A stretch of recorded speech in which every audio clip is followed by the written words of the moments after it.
ఆంధ్రప్రదేశ్ ఉప ముఖ్యమంత్రి పవన్ కళ్యాణ్ సతీమణి అన్నా లెజినోవా తిరుమల శ్రీవారిని దర్శించుకున్న సంగతి తెలిసిందే. తిరుమలకు విచ్చేయడమే కాకుండా శ్రీవారికి తలనీలాలు కూడా సమర్పించారు. అయితే కొందరు మాత్రం పవన్ సతీమణి అన్నా లెజినోవాపై సోషల్ మీడియాలో ట్రోలింగ్స్కు పాల్పడుతున్నారు. అన్నా లెజినోవాపై జరుగుతున్న ట్రోలింగ్స్ను కాంగ్రెస్ ఎమ్మెల్సీ ప్రముఖ నటి విజయశాంతి ఖండించారు. పవన్ సతీమణి అన్నా లెజినోవాపై కొందరు కామెంట్స్ చేస్తూ ట్రోల్ చేయడం అత్యంత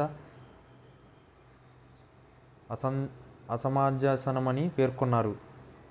ఆంధ్రప్రదేశ్ ఉప ముఖ్యమంత్రి పవన్ కళ్యాణ్ సతీమణి అన్నా లెజినోవా తిరుమల శ్రీవారి దర్శించుకున్న సంగతి తెలిసిందే. తిరుమలకు విచ్చేయడమే కాకుండా శ్రీవారికి తలనీలాలు కూడా సమర్పించారు. అయితే కొందరు మాత్రం పవన్ కళ్యాణ్ సతీమణి అన్నా లెజినోవాపై సోషల్ మీడియాలో ట్రోలింగ్స్కు పాల్పడుతున్నారు. అయితే అన్నా లెజినోవాపై జరుగుతున్న ట్రోలింగ్స్పై జన సైనికులు, కూటమి శ్రేణులు, మెగా అభిమానులు మండిపడుతున్నారు. అయితే తాజాగా అన్నా లెజినోవాపై జరుగుతున్న ట్రోలింగ్స్ను కాంగ్రెస్ ఎమ్మెల్సీ ప్రముఖ నటి విజయశాంతి ఖండించారు. పవన్ కళ్యాణ్ సతీమణి అన్నా లెజినోవాపై కొందరు కామెంట్స్ చేస్తూ ట్రోల్ చేయడం అత్యంత అసమంజసమని పేర్కొన్నారు. ఈ మేరకు విజయశాంతి ఎక్స్లో పోస్ట్ చేశారు. దేశం కాని దేశం నుంచి వచ్చి పుట్టుకతో వేరే మతం అయినప్పటికీ హిందూ ధర్మాన్ని విశ్వసించిన మహిళ AP deputy CM Pawan Kalyan సతీమణి అన్నా లెజినోవా గారిపై కొందరు కామెంట్స్ చేస్తూ ట్రోల్ చేయడం అత్యంత అసమంజసం. అనూహ్యంగా జరిగిన దురదృష్టకరంగా అగ్ని ప్రమాదం గురించి వారి కుమారుడు బయటపడినందుకు ఆ విశ్వాసాన్ని నిలబెట్టుకున్న నిలువెత్తు దైవం ఉన్న మన శ్రీ వెంకటేశ్వరునికి కృతజ్ఞతలుగా తిరుమలలో శ్రీవారిని దర్శించుకుని తలనీలాలను అన్నదానం ట్రస్ట్కి విరాళం సమర్పించి సేవ కూడా చేశారు. సాంప్రదాయాన్ని గౌరవించిన అన్నా లెజినోవాను కూడా ట్రోల్ చేసేవారికి తప్పు అని చెప్పక తప్పడం లేదు అని విజయశాంతి ఎక్స్లో పేర్కొన్నారు.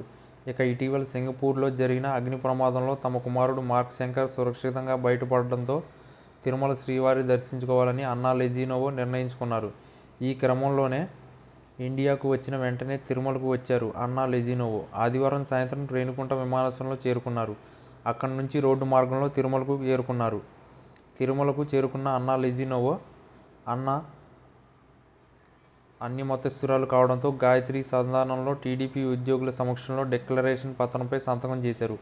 ఆ తర్వాత తిరుమలలో శ్రీ వరాహ స్వామివారి దర్శనం చేసుకున్నారు. అనంతరం పద్మావతి కళ్యాణ కట్టడంలో అన్నా లెజినోవా తలనీలాలు సమర్పించి తిరుమల శ్రీ వెంకటేశ్వర స్వామి వారికి మొక్కులు చెల్లించుకున్నారు. ఆదివారం అన్నా లెజినోవా తిరుమలలో బస చేశారు. సోమవారం వేకువజామున తిరుమల శ్రీవారిని దర్శించుకున్నారు.